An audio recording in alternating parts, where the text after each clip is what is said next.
Hey everybody, what's going on? Here Alone is a movie that I heard about quite a while ago because I'm one of those people that subscribe to, like YouTube channels that are just for trailers. Like that's all they do. They put out like 3 or 4 trailers every week and then call it a day. But the cool thing is they put out trailers to shit you've never heard of, which means you might be interested in a movie that's not like some franchised bullshit and once in a while get to see an original story every once in a while. Sadly, it's not playing in theaters around me, but it is available for rent on YouTube though. The easiest way for me to describe it is it's like the movie Castaway with Tom Hanks, except instead of a plane crash in the very beginning of the movie, it's zombie apocalypse. And what the movie's really about is about one human being that's coping with the ideas of desolation and past problems. And the zombie apocalypse is kind of like the backdrop as opposed to like the central issue like in the movie. And to be honest, overall, I kind of enjoyed it. Forewarning though, they made this movie for like barely any money. This is a very, very minimalistic type of film. And my main gripe with it is that the first like 20 to 30 minutes of the movie, like the whole first act or whatever, it's kind of like watching snails fuck. In other words, it might sound a little interesting at first, but there's not really a whole lot of action going on. But the whole movie's not like that. Like occasionally, like the movie flips back and forth between like flashbacks to right before the apocalypse happened. And at a certain point in the movie, she stumbles upon 2 other people that are trying to survive, and then some shit happens, and then you kind of have your movie. The vast majority of the movie is just these 3 characters, and then the flashbacks occasionally to her and her husband. And other than the slowness in the beginning, I'd say it was a pretty decent film overall. The acting was really good from like everybody. And speaking of acting, the guy who plays the main character's husband is actually Shane fucking West. And if you know who Shane West is, you probably would turn into me while you were watching it. You suddenly had the Jim Gaffigan audience voice. Shane West is in this movie? I didn't know he was still alive. So yeah, that guy came out of nowhere. Plot twist though, he actually did a pretty good job acting. Another thing that I liked about the movie was that it cut back to the flashbacks at just the right time. Like just when you're about to get really bored, it's like, oh, let's go back and tell some more fucking story development. And there's a couple particular ones like towards the end of the movie that are like very, very, very well timed. There's a couple points in the movie where you're like at the edge of your seat, you're just like waiting to see what happens next. And then all of a sudden flashback, like, haha, you're getting cock teased. But it's like the good kind of cock tease where you know you're just gonna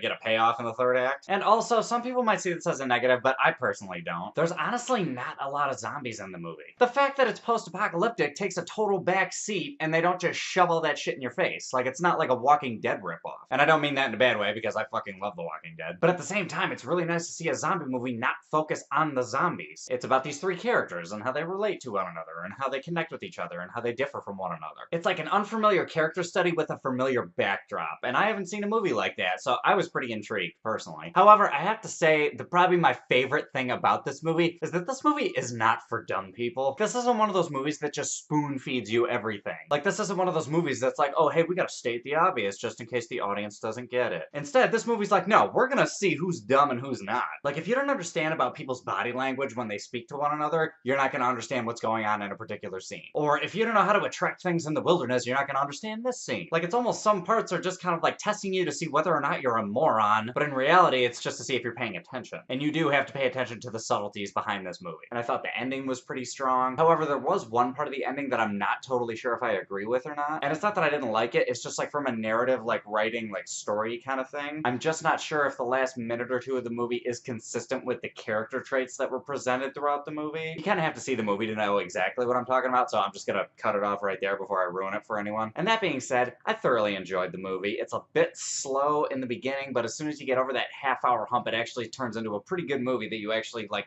really start to give a shit about the characters and care about the story. So for a score, I think I'm gonna give it about a 7.1. If you can't handle slow movies, I wouldn't really recommend it, but if you can, awesome. Just remember that just because there's zombies in it doesn't necessarily make it a zombie movie. But anyway, guys, those are my thoughts. What are your thoughts? Did you see this movie? Have you heard of it? Drop it in the comments. Let me know what's up. Other than that, if you like this review, give me a like, subscribe, all that other bullshit, and I will catch you guys later.